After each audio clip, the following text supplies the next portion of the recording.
Hi అందరికీ నమస్కారం. గాంధీజీ కలలు కన్న గ్రామ స్వరాజ్యం ఇప్పుడు పవన్ కళ్యాణ్ గారి వల్ల సాధ్యమవబోతోంది. ఒక వినూత్నమైన ఒక కొత్త తరహాలో ఒక కార్యాలయాన్ని నిన్న పవన్ కళ్యాణ్ గారు ప్రారంభించారు. అది డివిజనల్ డెవలప్మెంట్ ఆఫీస్, డిడిఓ కార్యాలయాలు. రాష్ట్ర వ్యాప్తంగా ఏకకాలంలో 77 కార్యాలయాలను ఆయన ప్రారంభించడం జరిగింది వర్చువల్ పద్ధతిలో. అయితే తిరుపతి నుంచి ఆయన ప్రారంభించారు. అది వర్చువల్ పద్ధతిలో నాదెండ్ల మనోహర్ గారి దగ్గర నుంచి అనేక మంది మంత్రులు, ఎమ్మెల్యేలు ఎక్కడికక్కడ స్థానికంగా పాల్గొన్నారు.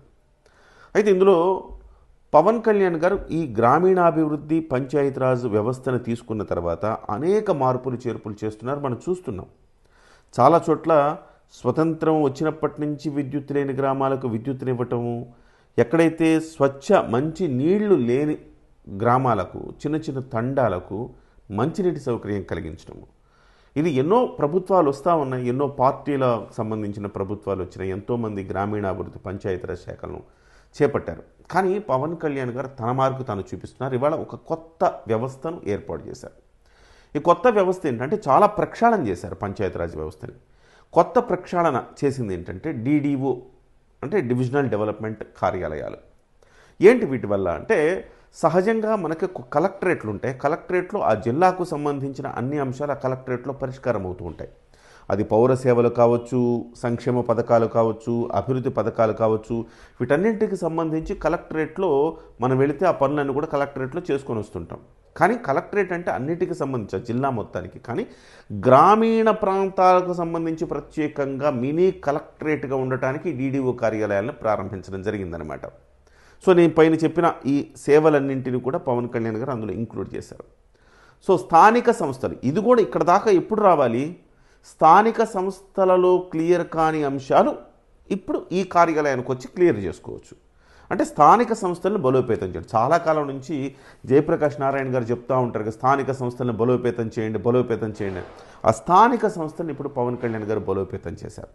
తద్వారా అంటే 13,350 గ్రామ పంచాయతీలను ఏకకాలంలో గ్రామాభివృద్ధి కమిటీలను వేసి అక్కడ సమావేశాలు నిర్వహించి ఏకకాలంలో, చివరికి దేశంలో కూడా ఇలాంటి పద్ధతి అమలు చేస్తే బాగుంటుందేమో అని ఆలోచించేంత విధంగా పవన్ కళ్యాణ్ గారు ఏకకాలంలో ఈ 13,350 గ్రామ పంచాయతీల్లో గ్రామాభివృద్ధి కోసం సమావేశాలు నిర్వహించి ఏం చేయాలి, మన చెరువు అవసరమా లేకపోతే స్కూల్కి అవసరమా, ఏం అవసరం వాళ్ళే నిర్ణయించుకుంటారు. ఇంత నిధులు ఉన్నాయి, ఈ నిధుల్ని మనం దేనికి ఖర్చు పెట్టాలా, ఓకే మన ప్రయారిటీస్ ఏంటి అనే గ్రామంలో ప్రతి ఒక్కళ్ళు కూర్చొని చర్చించుకొని ఎస్ ఇది మన ప్రయారిటీ అంటే ఆ ప్రయారిటీకి మొదటి ప్రాధాన్యత ఇస్తారు.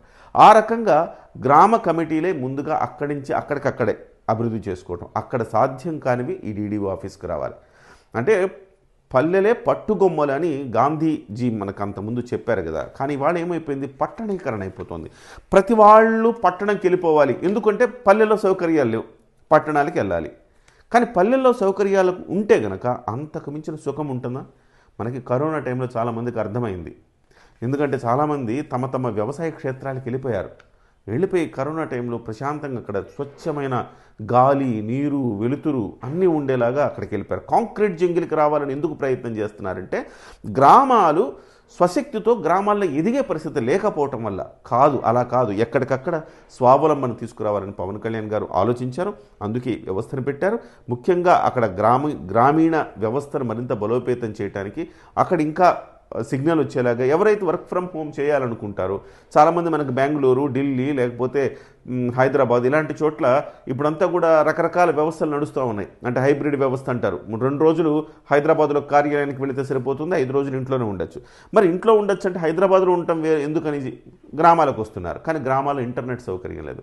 ఇలాంటివన్నింటికి చెక్ పెట్టడానికి ఈ డిడిఓ కార్యాలయాలను తీసుకొచ్చారు. ఎక్కడ ఎలాంటి సమస్య ఉన్నా పరిష్కరిస్తారు. ఇది ఒక అంశం.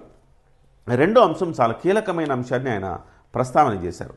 విఏఓగా చేరిన వాడు విఏఓగానే రిటైర్ అవుతున్నాడు. మన పని మనం చేస్తున్నప్పుడు ఏదైనా అభివృద్ధి ఉంటేనే కదా మనకు. అభివృద్ధి లేకుండా ఎక్కడ వేసిన గొంగడి అక్కడే ఉండదు అనుకోండి, మనకి పని చేయబుద్ధి అవుతుందా? పాపం విఏఓల పరిస్థితి. సో విఏఓలకు కూడా పదోన్నతి కల్పించాలి అని చెప్పేసి నిర్ణయించారు. ఎంపీడీఓలు వాస్తవానికి గ్రూప్ 1 ద్వారా ఎంపీడీఓలుగా ఎంపికైనారు. వాళ్ళందరూ కూడా ఇంకంతే త్రిశంకు స్వర్గంలో లాగా ఎంపీడీఓగానే ఉండాల్సిందే తప్ప అంతకు మించి ముందుకెళ్ళటానికి లేదు. అలాంటి వాళ్లకు 10,000 మందికి ఒక్క సిఫారసు లేఖను కూడా ఆమోదించకుండా ఒక్కళ్ళ దగ్గర కూడా డబ్బులు తీసుకోకుండా, డబ్బులే అసలుకి డబ్బులు అనే మ్యాటర్ లేకుండా 10,000 మందికి పదోన్నతులు ఇచ్చారు పవన్ కళ్యాణ్ గారు. ఇది రాష్ట్ర చరిత్రలో ఒక సంచలనమైన అంశం, దేశ చరిత్రలోనే సంచలనమైన అంశం అని చెప్పాలి. ఎక్కడ కూడా ఏ మంత్రి బాధ్యతలు తీసుకున్న తర్వాత అయినా ఈ పదోన్నతులో లేకపోతే ట్రాన్స్ఫర్లు అన్నప్పుడు చాలా వరకు డబ్బులు మారుతూ ఉంటాయి, చేతులు మారుతూ ఉంటాయి. అలాంటిది ఏం లేకుండా 10,000 మందికి ఆయన ఆ రకమైన పదోన్నతులు కల్పించారు. అంటే బాగా పనిచేసేవాడికి ఎలాంటి ప్రోత్సాహం ఇవ్వాలి.